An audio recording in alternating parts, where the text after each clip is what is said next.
Hello students, today we are going to study the square of various numbers and the properties of the perfect squares. Before that, let's recall how to calculate the area of a square surface. Yes, the area of a square is equal to the square of its side, that is, side multiplied by side. So, this is a square of side 1 unit. What will be its area? We know that the area of a square is equal to side multiplied by side. This is equal to 1 multiplied by 1. This can be represented as 1 square, which is equal to 1 unit square. This unit can be either centimeter or meter or any other appropriate unit of length. Now, what will be the area of a square with side 2 unit? Yes, area is equal to 2 multiplied by 2. That is equal to 2 square, which is 4 unit square. Now, what about a square with side 8 unit? Area will be 8 multiplied by 8.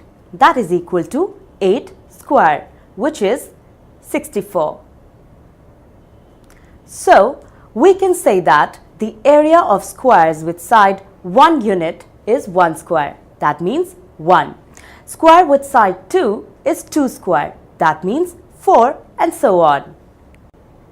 Do you know what's special about these numbers? 1, 4, 9, 25, 64 and other such numbers? All these numbers can be expressed as the product of a number with itself, such as the square of the number 2 can be expressed as the product of 2 with itself, that is 2 multiplied by 2. Such numbers are called square numbers or perfect squares. So, we can say that if a natural number a is expressed as the square of any natural number b, then a is a square number. Do you remember what natural numbers are? Yes, all the counting numbers 1, 2, 3, 4 and so on are the natural numbers. Okay, can you tell me the squares of 6 and 7? Yes, 6 square is equal to 36 and 7 square is equal to 49. Now, do you think 40 is a square number? So, 40 is not a square number. And can you tell me the reason why 40 is not a square number? Square of 6 is 36 and that of 7 is 49. So, if 40 is a square number, it must be the square of a natural number between 6 and 7. There is no other natural number between 6 and 7. This is precisely the reason why 40 is not a square number. Let's consider two more numbers, 50 and 60. Are these numbers perfect squares? No, 50 and 60 are not perfect squares as they are not the square of any natural number. Can you find the perfect square numbers between 50 and 60? Let's consider these numbers. Here we can see that 49 is the square of 7 and 64 is the square of 8. There are no other natural numbers between 7 and 8. So, there is no perfect square between 50 and 60. Let's now discuss how you can determine the perfect squares of various numbers through shortcut methods. Let's take an example. So, let's say that we have to determine the square of 43. So, the nearest tens to 43 is 40. So, 43 is 3 distance away from 40. Add 3 to 43, we get 46. Subtract 3 from 43, we get 40. Multiply 46 and 40. To simplify this multiplication, write 46 as 40 plus 6 and then multiply it by 40. Can you think of the reason why we have written 46 as 40 plus 6? We could have multiplied 46 directly by 40. So why have we divided 46 into 40 and 6? Yes, because it will be easy and convenient to multiply 40 by 40 and 40 by 6. So here we get 1600 plus 240, that is equal to 1840.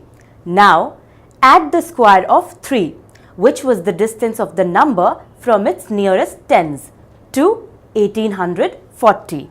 So we get 1840 plus 3 square, that is equal to 1840 plus 9, which is equal to 1849. This is exactly the square of 43. It's easy, right? Can you now determine the square of 78? Yes, the nearest tens to 78 is 80. So 78 is 2 distance away from 80. Adding 2 to 78, we get 80. Subtracting 2 from 78, we get 76. Now multiply 80 and 76. So how can we multiply them? Yes, write 76 as 70 plus 6 and then multiply it by 80.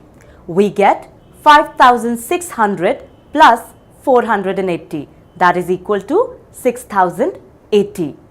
Now add the square of 2, which was the distance of the number from its nearest tens, to 6080. So we get 6080 plus 2 square, that is equal to 6080 plus 4, that is equal to 6084. This is how we can easily determine the squares of numbers below 100.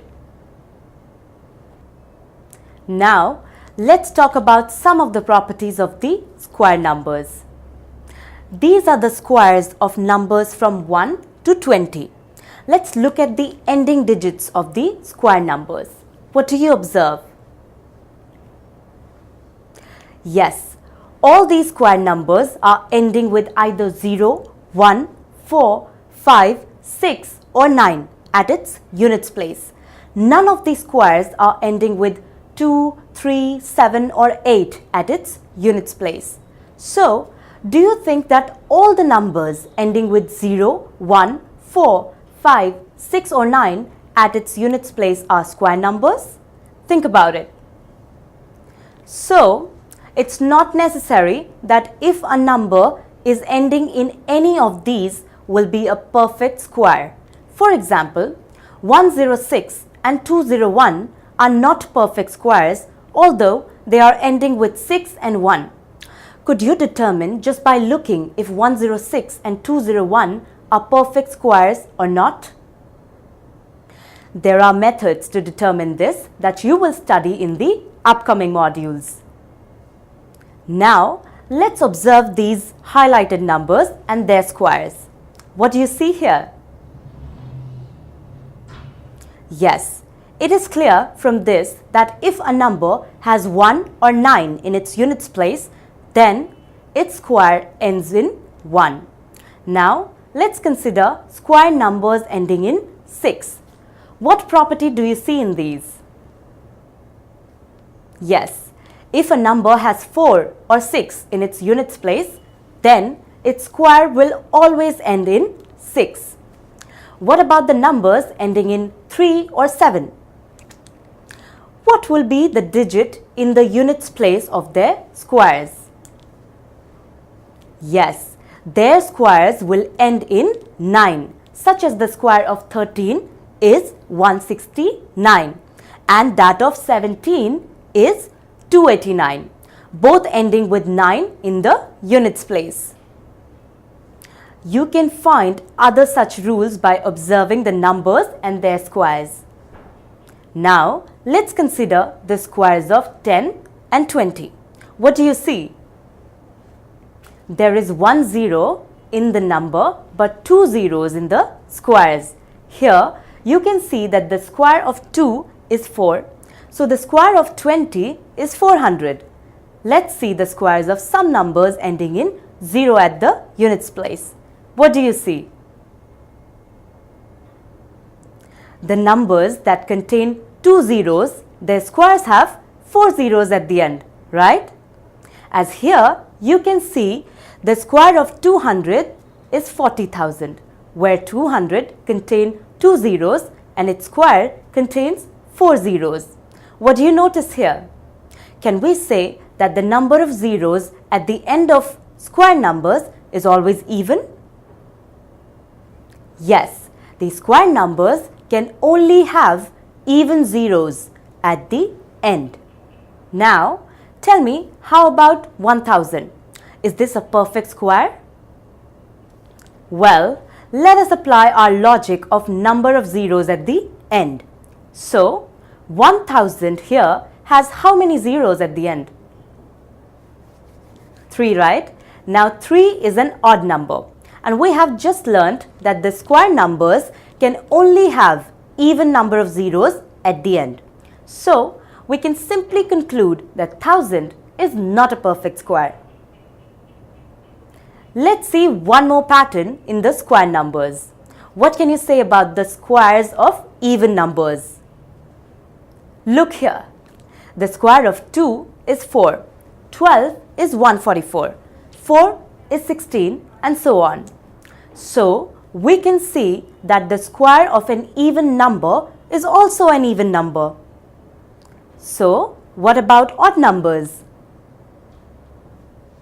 Yes, unlike even numbers, the square of an odd number is always an odd number. Look here. The square of 3 is 9, 15 is 225, 7 is 49, and so on. So we can see that the square of an odd number is always an odd number. So students, in this module, we have studied about the perfect squares and some of the properties of the perfect squares. In our next module, we will study about some of the interesting patterns of perfect squares.